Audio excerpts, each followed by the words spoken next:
Hi, I'm Greg Schwem. Thanks for stopping by.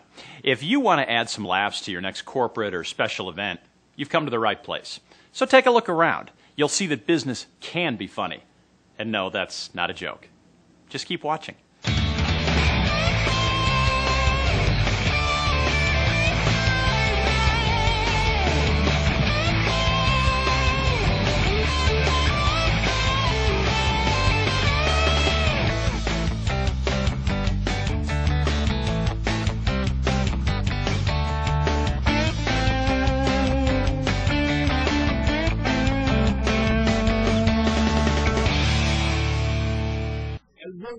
For business people like you, in business settings such as this, so I don't tell jokes per se. I initiate a project action plan by leveraging my core competencies, which enables me to tell best-in-class, well-positioned out-of-the-box jokes, which forms a synergistic alliance, creates a paradigm shift, and at the end of the day enables me to humorously empower the entire enterprise. That is what I do. Yeah. I'm a guy who makes people laugh about business, specifically your business. At a corporate event, I think people want to be motivated, inspired, and entertained. Humor provides all of that. I started out the year, I did a show for Microsoft, and it went so well that they gave me an Xbox 360, okay? Then I did a show for Apple, that went so well that they gave me one of their iTouches. Now, I'm not going to jump to conclusions with this company, but I did tell my kids if Daddy does really well in Orlando, he could come home with a year's supply of Jasmine, Sumatra, and El Salvador coffees. Hopefully you all got a chance to network. That's what you've been doing. That's the big buzzword at these conventions now. Everything's networking. It's always the networking luncheon followed by the networking reception and the networking dinner. I mean, do we have to network all the time, people? I mean, at a 3-day conference like this, don't you think we should have at least one don't bother me breakfast? You know, I mean, I think today'd be a good day for that. I've got over 1,000 corporate shows under my belt. And I've always known that you can make people laugh without profanity, offensive material, or making anyone feel uncomfortable. Any profession in any industry can be funny.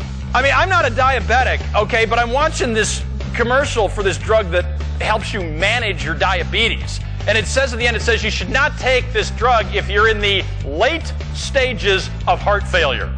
I got news for you people. If I'm in the late stages of heart failure, you know what I'm taking for my diabetes? Chocolate cake. That's what I'm taking.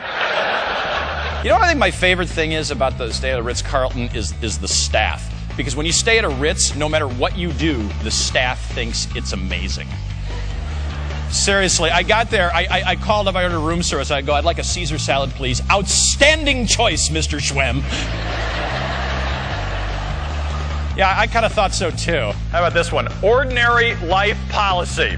How big of a loser do you have to be? That your insurance agent calls you up and says, Mr. Schwem, hey, I've been going over your file, and it doesn't look like you've done anything too exciting in your life. People always say, Greg, where do you get your material? My preparation always includes a questionnaire and at least one conference call with a client, maybe more. So the answer is, I get it from you. Dale Trow is nice enough to give me this book here. I don't know if you've seen this. This is the Public Storage Story Behind the Orange Door. It's a great book. Now, this book costs $25, but if you don't want to spend that much, I can tell you there's going to be a really cheap copy on eBay in about 45 minutes. But can I give you a tip? Next time you're at a convention and you're walking around the streets of the city at night, it is not necessary to wear your Accord Loma badges. Comedy gets people's attention. I look out at my audience and I just know they're listening to me. Aren't they? During the presentation, I promised not to answer any emails promoting replica watches, free iPods, finding old classmates, or tweet, who hired this guy? All in favor, aye? You want a humorous keynote? I can do that. You want a master of ceremonies? I can do that. You want a roving reporter? My background's in television journalism. I love doing that. Let everybody know who you are. Glenn English. Glenn English, the CEO. That's correct. CEO, the guy who pays my salary, right? That's right. Yes, you're. So be careful what you say. I was going to say, you're a very attractive man, sir. Very distinguished and successful and all of That's enough. Good thing. Okay. Which is higher, your IQ or cable IQ? My IQ. Mm-hmm. How high is cable IQ's? I have no idea. How high are you right now? Don't get me wrong, I'm not just going to make jokes about work. Like most of my audience, I'm a family guy with kids. That's a never-ending source of material.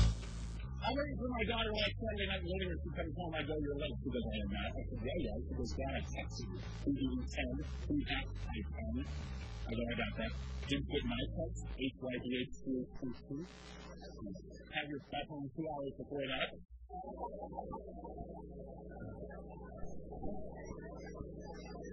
I always like to stop the show while all the parents go, "Okay, what was that one again?" Let me just say, yeah. I know it sounds biased, but I firmly believe comedy works anywhere. Who goes to a corporate event and says, "Gosh, I really hope we don't laugh today"? If that ever happens, I'm in the wrong business.